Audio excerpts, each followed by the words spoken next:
दरम्यान संविधान वाचवण्यावरून सत्ताधारी आणि विरोधकांनी सामने आलेत।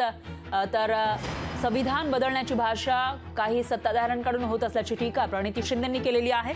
संविधान बदलण्याची वेळ देशावर आली असं त्या म्हणाल्या होत्या। आपण सगळ्यांनी एकत्र येऊन संविधान वाचवण्याची चळवळ सुरू केली पाहिजे असं वक्तव्य प्रणिती शिंदेंनी केलं होतं।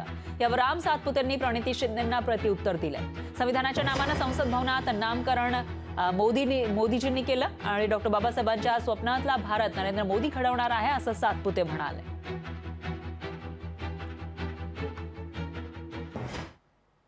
संविधानाच्या नावाने संसद भवनाचं नामकरण मोदीजींनी केलं।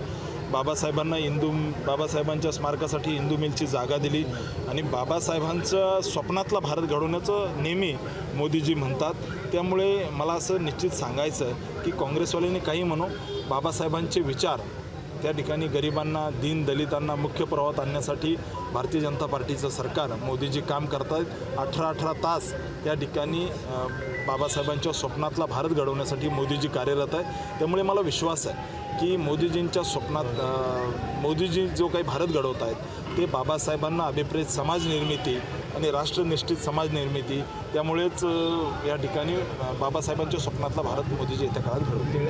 चळवळ जी आहे ती आता संविधान वाचवण्याची चळवळ आहे जी सुरू झाली आहे। कारण का संविधान बदलण्याचे काही भाषणं आज जे सत्ताधारी आहेत त्यांच्याकडून होत आहेत आणि जर ही वेळ आपल्या देशावर आली तर आपण सगळ्यांनी एकत्र होऊन संविधान वाचवण्याची चळवळ सुरू केली पाहिजे। जो संघर्ष आहे, मला असं वाटतं ही खरी परीक्षा आहे। आपण 14 एप्रिल 6 डिसेंबरला असतोच नेहमी, आपण अभिवादन करतो, पण ही खरी परीक्षा आहे आणि ही खरी ती वेळ आहे आणि बाबासाहेब आत्ता आपली परीक्षा घेत आहेत आणि की कितपत आपण रस्त्यावर उतरून सगळे एकत्रित होऊन जे संविधान विरोधी आहेत त्यांच्या विरोधात होऊन आपण संविधान आणि लोकशाही वाचवण्याची वेळ आली। लोकशाही मराठी ऐका, पहा, जागरूक रहा।